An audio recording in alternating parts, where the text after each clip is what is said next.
आइए सुनते हैं फागुन अमावस्या की पवित्र कथा। पौराणिक कथा के अनुसार एक गांव में ब्राह्मण अपनी पत्नी और बेटी के साथ रहता था। तीनों सामान्य जिंदगी जी रहे थे। समय बीतता जा रहा था। ब्राह्मण की पुत्री धीरे धीरे बड़ी होने लगी थी। वह दिखने में अत्यंत सुंदर, सुशील और सर्वगुण संपन्न थी, लेकिन गरीबी की वजह से उसका विवाह कहीं नहीं हो पा रहा था। इस वजह से ब्राह्मण और उसकी पत्नी परेशान रहते थे।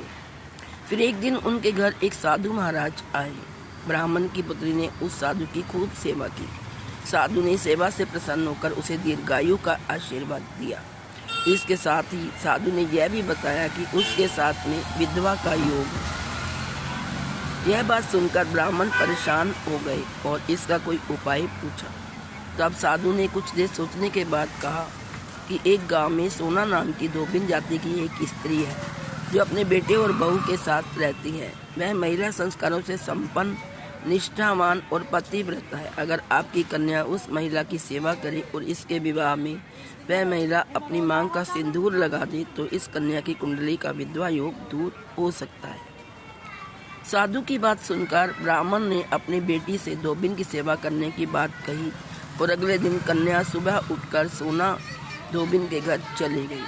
फिर रोजाना वह धोबिन के घर की साफ सफाई और सारे काम करके अपने घर वापस चली जाती थी। एक दिन सोना धोबिन अपनी बहू से पूछती है कि तुम तो सवेरे उठकर सारे काम कर लेती हो और पता भी नहीं चलता है।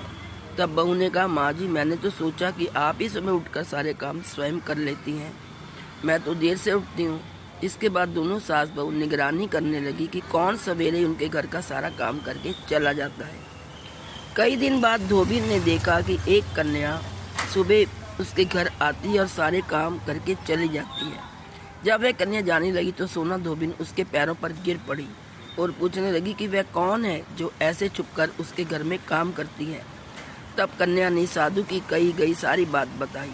धोबिन पतिव्रता थी और उसमें तेज था, इसलिए वह इस बात के लिए तैयार हो गई। धोबिन के पति की तबीयत थोड़ी खराब थी, इसलिए उसने अपनी बहू से अपने लौट आने तक का घर पर ही रहने के लिए कहा। धोबिन ने जैसे ही अपने मांग का सिंदूर उस कन्या की मांग में लगाया तो उसके पति की मृत्यु हो गई। थोड़े समय बाद उसे इस बात का पता चला। वह घर से निर्जल ही चली थी।